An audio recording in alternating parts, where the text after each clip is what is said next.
السلام علیکم، آپ دیکھ رہے ہیں گلیکسی ٹی وی اور میں ہوں محمد راشد۔ تو آج کی اس ویڈیو میں آپ کو بتاؤں گا غزوہ بدر کے بارے میں۔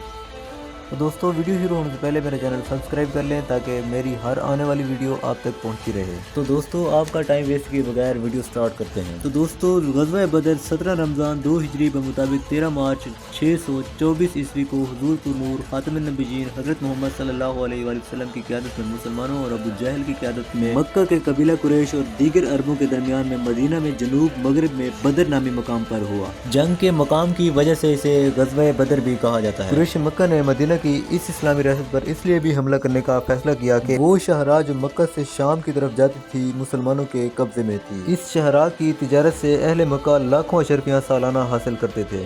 اس کا اندازہ ہمیں اس واقعے سے ہوتا ہے کہ جب قبیلہ بنو اوس کے مشہور سردار سعد بن معاذ جب خانہ کعبہ کا طواف کرنے کے لیے گئے تو ابو جہل نے دروازے پر انہیں روکا اور کہا کہ تم ہمارے دین کے مرتدوں کو پناہ دو اور ہم تمہیں اطمینان کے ساتھ خانہ کعبہ کا طواف کرنے دیں۔ ابو جہل نے مزید کہا کہ تم اگر امیہ بن حلف کے مہمان نہ ہوتے تو یہاں سے زندہ واپس نہ آ جاتے۔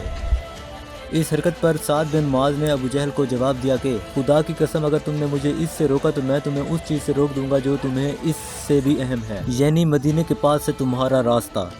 تو ناظرین، جنگ بدر کا ایک اور سبب مدینہ کی چراگاہوں پر حملہ بھی تھا۔ تو ناظرین، مکہ اور مدینہ کے درمیان کشیدگی بڑھتی جا رہی تھی تو اس سلسلے میں یہ واقعہ قابل ذکر ہے۔ ایک مکی سردار قرظ بن جابر فہری نے مدینہ کے باہر مسلمانوں کی ایک چراگاہ پر حملہ کر کے رسول اللہ صلی اللہ علیہ وسلم کے مویشی لوٹ لیے۔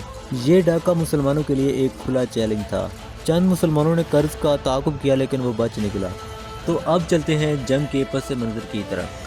فجر کی نماز کے بعد حضور پر نور صلی اللہ علیہ وآلہ وسلم نے صحابہ کرام کو جہاد کی تلقین فرمائی۔ آپ صلی اللہ علیہ وآلہ وسلم کے فرمان کے مطابق صحابہ کرام نے صف بندی کی۔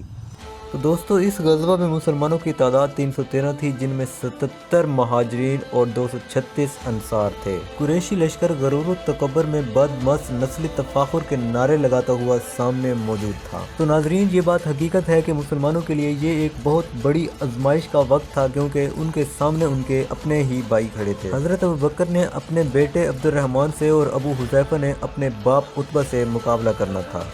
اس کے بعد عرب کے دستور کے مطابق سب سے پہلے انفرادی مقابلے ہوئے۔ سب سے پہلے عمر بن حضرمی کا بھائی میدان میں نکلا اور مد مقابل طلب کیا تو اس کے مقابلے میں حضرت عمر کا ایک غلام نکلا اور اس نے اس مغرور کا خاتمہ کر دیا۔ وہ اپنے بھائی کا انتقام لینے کے لیے آیا تھا۔ اس کے بعد عتبہ بن ربیعہ، اس کا بھائی شیبہ اور اس کا بیٹا ولید بن عتبہ میدان میں نکلے۔ ادھر سے 3 انصاری صحابہ ان سے مقابلہ کرنے کے لیے نکلے لیکن ان تینوں نے ان سے یہ کہہ کر مقابلہ کرنے سے انکار کر دیا کہ یہ ہمارے ہم پلہ نہیں ہے، اور پکار کر کہا کہ اے محمد صلی اللہ علیہ وآلہ وسلم، ہمارے مقابلے کے لیے قریشی بھیجو، ہم عرب کے چرواہوں سے مقابلہ کرنے کے لیے تیار نہیں ہیں۔